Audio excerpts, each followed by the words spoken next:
एकादश के बच्चे व्यावसायिक संगठन एवं पत्र व्यवहार के अंतर्गत आज पढ़ने वाले हैं व्यवसाय की स्थापना, एस्टेब्लिशमेंट ऑफ बिजनेस।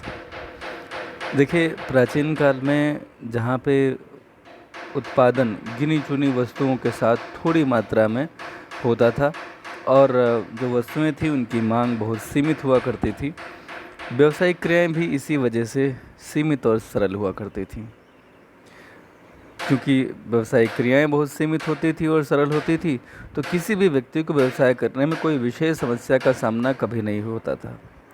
कालांतर यानी कि समय बीतता गया और जनसंख्या में वृद्धि हुई, सफलता का विकास हुआ और इसके फलस्वरूप क्या हुआ, मांग में निरंतर वृद्धि होती चली गई और नई नई प्रकार की वस्तुओं का उत्पादन भी होता चला गया। व्यावसायिक क्रियाओं का क्षेत्र बढ़ता चला गया और व्यवसाय का स्वभाव जटिल होता गया। आज गला काट प्रतियोगिता का युग है, कट थ्रोट कंपटीशन, यानी कि एक व्यापारी दूसरे व्यापारी को फूटी आंखों नहीं सुहाता। गला काट प्रतियोगिता का जो आधुनिक वाणिज्यिक युग है, इसमें औद्योगिकरण, विशाल स्तरीय उत्पादन, विशिष्टीकरण और सूचना प्रौद्योगिकी तथा वैश्वीकरण ने आधुनिक क्रियाओं तथा प्रक्रियाओं को बहुत जटिल बना दिया। अब अगर आप किसी व्यवसाय को करने का मन बना रहे हैं, यानी कि किसी व्यवसाय में प्रवेश लेना चाहते हैं, तो आपको बहुत सारी समस्याओं का सामना करना पड़ सकता है। अगर आप उन समस्याओं पर, संभावित समस्याओं पर पहले विचार कर लेंगे, तो निश्चित रूप से आप अपने व्यवसाय में आसानी से एंटर भी कर पाएंगे और उसमें सफलता भी अर्जित कर सकते हैं। तो आज इस चैप्टर में हम पढ़ने वाले क्या हैं, नए व्यवसाय की स्थापना से पूर्व विचारणीय घटक, factors to be taken into consideration before establishing a new business. तो देखिए, एक बहुत पुरानी कहावत है कि बिना विचारे जो करे सो पाछे पछताए, काम बिगाड़े अपना जग में हो थसाए। व्यवसाय पर तो ये कहावत पूरी तरह से लागू है। अगर नए व्यवसाय की स्थापना करनी है तो आपको जो भी कार्य करने का मन है उसके पहले उसकी अच्छाइयाँ, उसकी बुराइयों के बारे में आपको भली भांति विचार करना चाहिए। वर्तमान युग कैसा युग है, कंपटीशन का युग है। क्लास में भी कंपटीशन है, ज़िंदगी में भी कंपटीशन है और व्यापारिक दुनिया में तो ज़बरदस्त कंपटीशन है। इस कारण से नए व्यवसायी को किसी व्यापार की स्थापना करते समय प्रारंभ में अनेक कठिनाइयों का सामना करना पड़ सकता है। तो आप निम्नलिखित बातों पे पहले से भलीभांति विचार कर लीजिए अगर आप नया बिजनेस शुरू करना चाहते हैं। पहला, व्यवसाय का चुनाव। देखिए, किसी भी व्यवसाय की शुरुआत करने की इच्छा रखने वाले व्यक्ति को सबसे पहले उसे किस तरह का व्यवसाय प्रारंभ करना है, इस पे ध्यान देना पड़ेगा। अब व्यवसाय के अनेक स्वरूप होते हैं, जैसे कि प्रादेशिक यानी कि किसी प्रदेश स्तर पर, राष्ट्रीय किसी राष्ट्र विशेष के भीतर, या अंतर्राष्ट्रीय जब आप अपने देश की सीमाएं लांघ कर दूसरे देश में भी बिजनेस करने का मन बनाते हैं तो उसे अंतर्राष्ट्रीय कहा जाता है। एक और कैटेगरी है थोक या फुटकर व्यापार। कैसा आप व्यापार करने वाले हैं? थोक और फुटकर तो मुझे लगता है समझते होंगे। बड़ी मात्रा में जब आप माल को खरीदते और बेचते हैं तो वो थोक व्यापार कहलाता है और छोटी मात्रा में ग्राहकों को, उपभोक्ताओं को सीधे जब माल बेचा जाता है तो इसे फुटकर व्यापार बोलते हैं। रिटेलर्स तो आपने देखे ही होंगे, आपके गली मोहल्ले, आसपास की सड़कों के किनारे की दुकानों पे आपको फुटकर व्यापारी आसानी से उपलब्ध होते हैं। वस्तु का निर्माण या क्रय विक्रय। देखिए, वस्तु का निर्माण या क्रय विक्रय, इसका आशय यह है कि जो भी वस्तुएं हैं आप उनका निर्माण करेंगे अपने बिजनेस में, या आप उनका क्रय या विक्रय करने वाले हैं।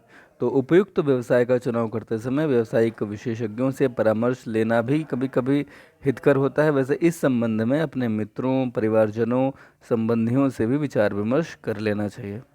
तो अगर आप व्यवसाय का चुनाव करना चाहते हैं तो व्यवसाय का चुनाव करते समय कुछ महत्वपूर्ण बातें हैं, उन पे भी आपको ध्यान देना होगा।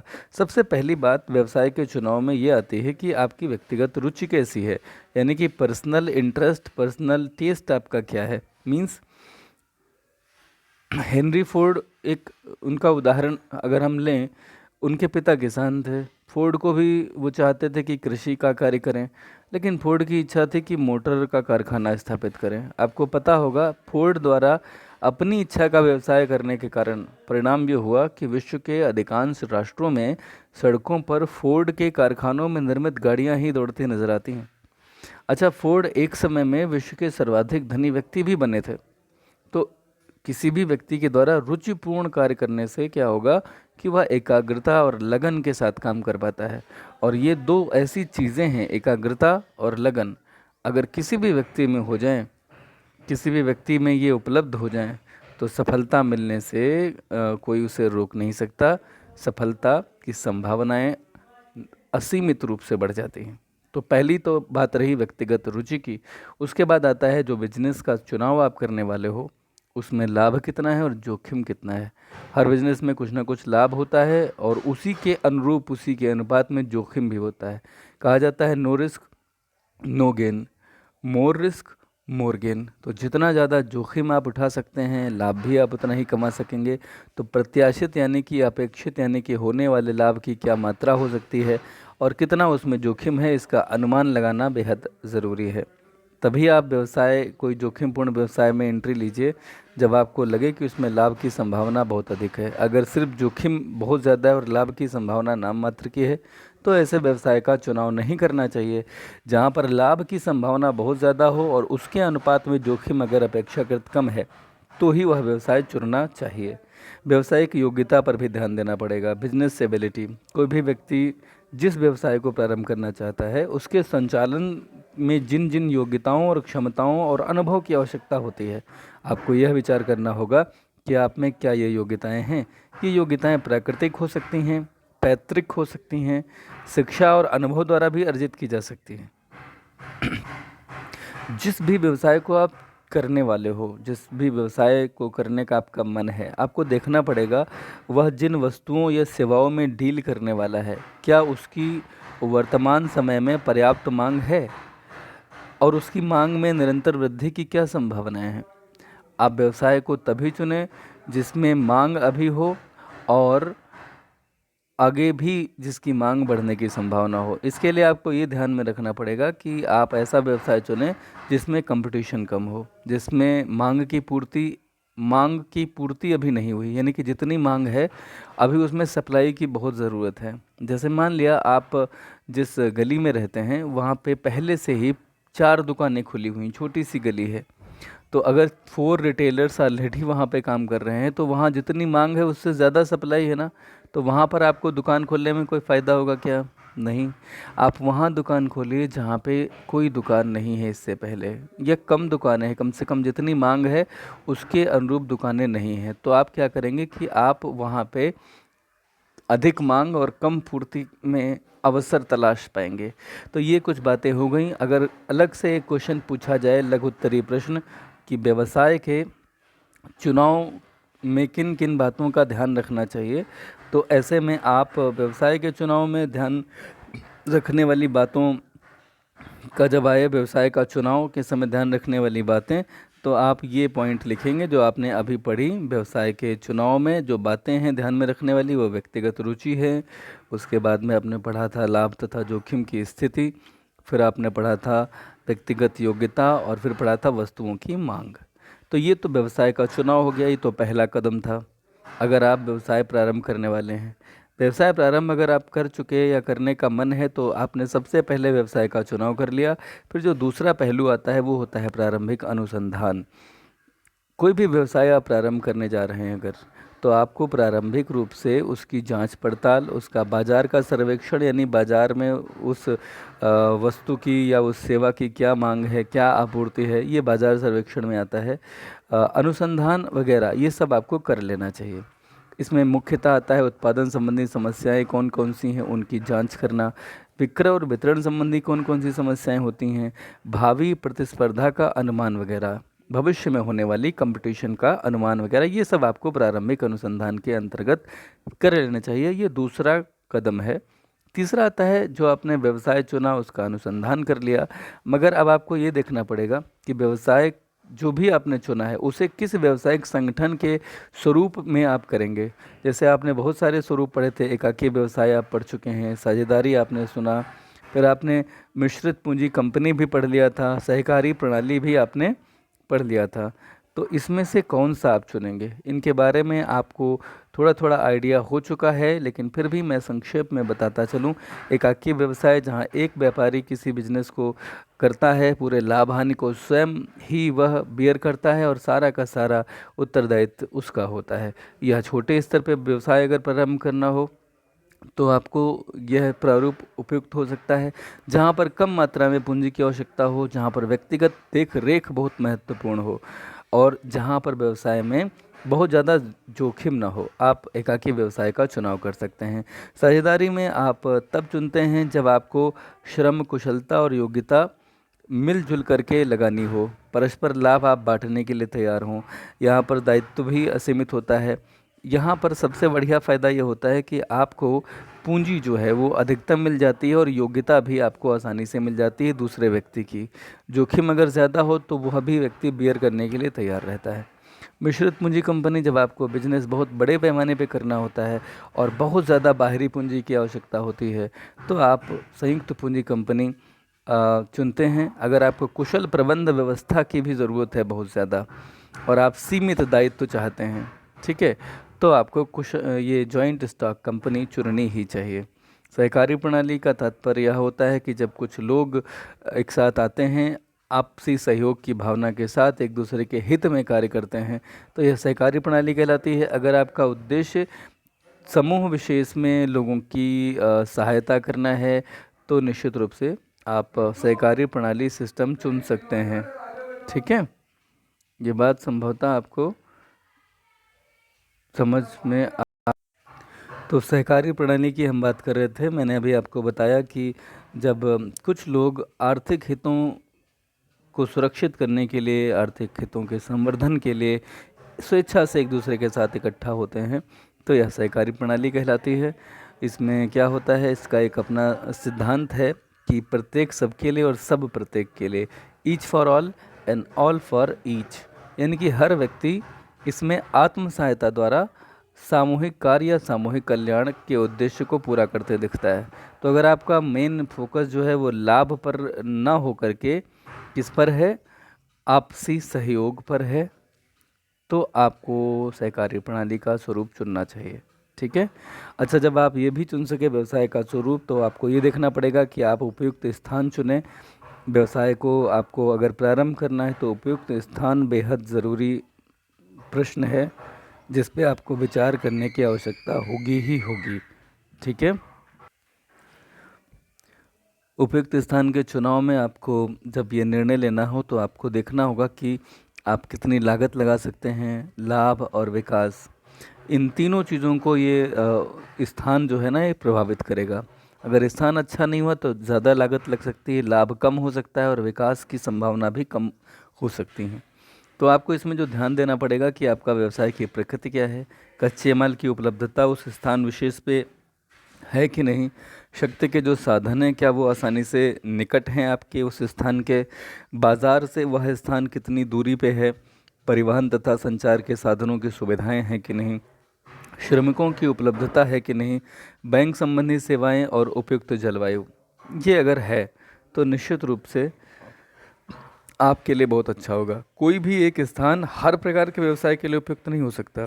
जैसे फुटकर व्यापारी अगर है तो उसके लिए वह स्थान सर्वाधिक उपयुक्त होगा जहां ग्राहक बहुत ज़्यादा संख्या में आते हों, भीड़ भाड़ वाले इलाके जो होते हैं। जो थोक व्यापारी है उसके लिए ऐसा स्थान उपयुक्त होता है जहां परिवहन और संचार की सुविधाएं पर्याप्त मात्रा में हों, लेकिन लोग वहाँ पे बहुत ज़्यादा भीड़ भाड़ में रहते हों, ये वहाँ आवश्यक नहीं। तो सर्वश्रेष्ठ स्थल जहाँ प्रति इकाई उत्पादन और वितरण की लागत कम से कम आए, जहाँ बिक्री की मात्रा तथा उसके मूल्य से अधिकतम लाभ प्राप्त हो जाए, तो इसके आधार पर आप चुन सकते हैं स्थान। उसके बाद आता है पर्याप्त पूंजी की व्यवस्था। देखिए, अगर आपने स्थान चुन लिया, व्यवसाय का भी चयन कर चुके आप, तो अब आपको चाहिए पैसा, क्योंकि बगैर धन के तो बिजनेस होता नहीं। तो पूंजी पर्याप्त हो जाए, क्योंकि पूंजी ही ना आधुनिक व्यवसाय की चालक शक्ति यानी कि चलाने वाली शक्ति है। बिना पूंजी के व्यवसाय संचालित नहीं हो सकता। तो पूंजी व्यवसाय का चुनाव भी इस बात पर भी बहुत कुछ निर्भर करता है कि आपको उस व्यवसाय की स्थापना में कितनी पूंजी की आवश्यकता पड़ेगी। पूंजी का प्रबंध किन साधनों से किया जाएगा, ये एक सवाल है। इसमें एक लोकोक्ति है कि एते पाए पसारिए जेती लंबी सौर, यानी कि आपके पास जितनी पूंजी की व्यवस्था है आपको उतना ही व्यवसाय करना होगा। पूंजी की मात्रा किसी व्यवसाय के आकार तथा स्वभाव पर निर्भर करती है। सामान्यतः व्यवसाय में पूंजी की आवश्यकता 3 प्रकार के कार्यों के लिए पड़ती है। एक तो स्थायी संपत्तियां आपको खरीदनी पड़ती हैं, भूमि, भवन, मशीन, फर्नीचर वगैरह। चालू संपत्तियों में आता है जैसे कच्चा माल, तेल वगैरह। तेल का मतलब यहाँ पे डीजल वगैरह से है। कच्चा माल हो गया, तेल हो गया, गैस हो गया, कोयला हो गया। दैनिक व्यवसाय को चलाने के लिए जो कार्यशील पूंजी है, ये तीसरी चीज़ है। तो 3 प्रकार की आवश्यकताएं आपको पड़ती हैं जिनके लिए आपको पूंजी चाहिए होती है। पूंजी व्यवसाय में समुचित मात्रा में हो, ना अधिक हो न कम हो। अधिक होने पे पूंजी की लागत बढ़ जाएगी, ब्याज ज़्यादा देना पड़ेगा। कम होने पे आपका बिजनेस का संचालन अच्छे से नहीं हो सकेगा। जो दूसरा आगे का महत्वपूर्ण पहलू है वह है कुशल प्रबंध व्यवस्था। मैनेजमेंट कैसा होना चाहिए? एफिशिएंट होना चाहिए। आधुनिक युग में व्यवसाय की सफलता कुशल प्रबंध पर ही निर्भर करती है। अगर कुशल प्रबंध व्यवस्था ना हो तो जो कुछ भी आपके पास श्रम, पूंजी और कच्चे माल के संसाधन हैं वह बेसिकली संसाधन ही बने रहेंगे, वह उत्पादन में और बाद में विक्रय में तब्दील नहीं हो पाएंगे। ठीक है ना? तो आप ऐसे समझ लीजिए कि कुशल प्रबंध का अगर अभाव हो जाए तो व्यवसाय रेत पर बने मकान की तरह है, किसी भी समय गिर सकता है। यानी कि व्यवसायिक क्रिया से प्रबंध को अगर निकाल दिया जाए तो शेष कुछ भी नहीं बचेगा। इसलिए कुशल प्रबंध व्यवस्था बहुत आवश्यक है। 7वां बिंदु है वैचारिक औपचारिकताओं का पालन। वैधानिक औपचारिकताओं का पालन। देखिए, फुलफिलमेंट ऑफ लीगल फॉर्मेलिटीज़। अगर आपने सारी वैधानिक कार्यवाहियों को पूरा नहीं किया तो यह भी संभव है कि अच्छा खासा चलता हुआ बिजनेस कभी भी बंद कर दिया जाए सरकार के द्वारा। जैसे आपने अचानक कहीं मन बनाया कि हम एक शराब की दुकान खोलेंगे, बढ़िया, शराब भी आपने खरीद ली कहीं से अपनी व्यवस्था, व्यक्तिगत व्यवस्था के तौर पे।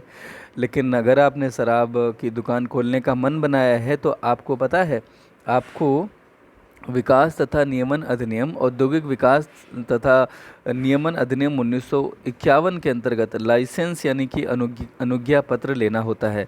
शराब की दुकान हो, केमिस्ट शॉप यानी कि जिसे आप मेडिकल स्टोर बोलते हैं, वहाँ ऐसे बिजनेसेस की स्थापना करने के लिए आपको लाइसेंस लेना पड़ता है। ठीक है?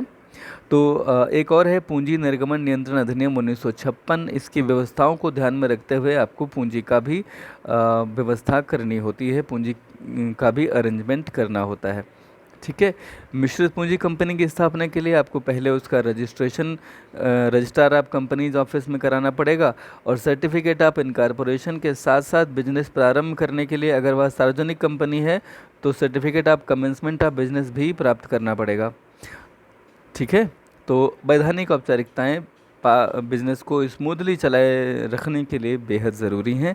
फिर आता है व्यावसायिक इकाई का आकार। आप बिजनेस किस लेवल पे करेंगे, यानी कि आपके बिजनेस का आकार इस पे निर्भर करता है कि आप कितना उत्पादन करने वाले हैं। ठीक है ना? बस ये ध्यान में रखना होगा कि आप बिजनेस का वही उत्पादन का स्तर चुनते हैं जिसमें प्रति इकाई औसत लागत आपकी न्यूनतम आए। ठीक है? व्यवसाय का पैमाना तय करते समय इस बात पर विशेष रूप से ध्यान देना चाहिए कि पूंजी तथा अन्य साधन पर्याप्त मात्रा में उपलब्ध हों। प्रारंभ में व्यवसाय के आकार को छोटा रखना चाहिए, बाद में जैसे जैसे अनुभव मिलता जाए वैसे वैसे आप अपने बिजनेस का विस्तार कर सकते हैं। ठीक है? कर्मचारियों का चुनाव। देखिए, कर्मचारियों का चुनाव अच्छे से हो, ये बेहद ज़रूरी है। संचालन के लिए, अच्छे संचालन के लिए योग्य और ईमानदार, अनुभवी, परिश्रमी और कुशल कर्मचारी चाहिए। ठीक है? दूसरा, कर्मचारियों की नियुक्ति यथेष्ट संख्या में हो। यथेष्ट मतलब जितनी आवश्यकता है या जितनी आपकी इच्छा है। ठीक है? कर्मचारियों में काम का बंटवारा कर दें उनकी योग्यता और क्षमता के आधार पे, और उनको जो पारिश्रमिक दें वो उचित दें। ठीक है? और यह उनकी योग्यता के अनुसार ही निर्धारित करना चाहिए। संयंत्र अभिन्यास, इसका मतलब होता है कि जो आपका फैक्ट्री लगी है उसमें फैक्ट्री में मशीनों का नक्शा कैसा होगा। ठीक है? इसे प्लांट लेआउट बोलते हैं। किसी मशीन को समुचित ढंग से चलाने के लिए उसकी बनावट तथा आकार को ध्यान में रखकर उसमें उचित स्थान, गैस, पानी आदि इनकी समुचित व्यवस्था करनी पड़ेगी। इसी को आप एक श्रेष्ठ संयंत्र खाका या नक्शा कहेंगे। ये कम लागत पर अधिक उत्पादन करने के लिए सुविधा देता है, करने की सुविधा देता है। ठीक है ना। मशीनों की स्थापना पता है इस तरह से करनी चाहिए ताकि वहाँ पे स्थान कम से कम घेरा जाए, श्रमिकों को मशीनों पर काम करने में कोई कठिनाई ना होती हो, सामग्री का कम से कम अपव्यय होता हो, कार्य का प्रवाह निरंतर बना रहता हो। ठीक है। अच्छा, प्लांट लेआउट अगर हो गया तो भवन संरचना भी महत्वपूर्ण है। देखिए, कारखाने या इमारत की जो डिज़ाइन है वो किस तरह की बनाई जाए, इसके लिए आपको यह ध्यान में रखना होता है कि कौन कौन से कार्य आपको करने हैं उस भवन में। एक मंजिली इमारत उसके लिए प्रयुक्त होगी या बहुमंजिली इमारत प्रयुक्त होगी। आप देखिए, तमाम सारे कार्यालय ऐसे होते हैं जिसमें एक बिल्डिंग बना ली जाती है और उसी में कई सारे रूम में अलग अलग ऑफिस बना लिए जाते हैं। और बहुत सारी ऐसे भी फैक्ट्रीज़ होती हैं जहाँ पे बहुत ज़्यादा बहुमंजिला इमारतें नहीं बनाई जाती हैं, छोटी छोटी इमारतें बनाई जाती हैं ताकि उसमें उस तरह का काम हो सके। फिर उसके बाद में बात आती है कार्यालय की। कार्यालय और उसकी सामग्री ये बेहद ज़रूरी है, क्योंकि कार्यालय जो है ना वो व्यवसाय का मस्तिष्क कहा जाता है। ठीक। तो कुशल कार्यालय के माध्यम से आप व्यवसाय पे बहुत अच्छे से नियंत्रण कर पाते हैं। मनुष्य के शरीर पर नियंत्रण कौन करता है? मस्तिष्क। तो बिजनेस पे नियंत्रण कौन करेगा? बिजनेस का मस्तिष्क अर्थात कार्यालय।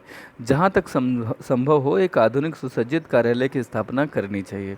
इसमें विभिन्न विभाग, फिर छोटे छोटे उपविभाग होने चाहिए। पत्र व्यवहार विभाग, पूछताछ विभाग, योजना विभाग, लेखा विभाग, पैकिंग विभाग, इस तरह के कुछ विभाग और इनके उपविभाग भी होंगे। श्रम तथा माल की व्यवस्था। देखिए, आप अगर सारी व्यवस्थाएं कर लेते हैं तो संसाधनों को आपको इकट्ठा करना पड़ेगा। इसमें मानव, माल और मशीन, तीन संसाधन आते हैं। इनका अरेंजमेंट भी आपको करना पड़ेगा। उत्तम कोटि का कच्चा माल हो, आधुनिक और उत्तम किस्म की मशीनें हों और इनका उपयोग करने के लिए आपके पास परिश्रमी और कुशल श्रमिक हों। सरकारी नीतियाँ कैसी हैं उनके अनुरूप ही अगर आप बिजनेस का चुनाव करते हैं या कम से कम उन नीतियों को अगर आप जान लेते हैं तो कहीं ना कहीं आप उन सरकार की जो भी योजनाएं हैं उनका लाभ उठा सकेंगे, सुविधाएं ले सकेंगे। और सरकार ने अगर कोई नए प्रतिबंध लगाए हैं तो आप उनसे भी परिचित होकर के आप कहीं ना कहीं अपने व्यवसाय में उनका लाभ ले सकेंगे। व्यवसायिक नीतियों से तात्पर्य क्या है, ज़रा इसे भी जानिएगा। देखिए, व्यवसाय बनाते समय व्यवसायी को उत्पादन तथा क्रय विक्रय संबंधी व्यवसाय की नीतियाँ बनानी चाहिए। इसका तात्पर्य यह हुआ कि व्यवसायी को उपभोक्ताओं की रुचि, प्रचलित फैशन को भली भांति अध्ययन करना चाहिए जब वह नीति निर्धारित कर रहा हो। माल का क्रय विक्रय, विज्ञापन, दुकान की सजावट, कर्मचारियों में कार्य का विभाजन, यह सब व्यवसायिक नीति के अंतर्गत आता है।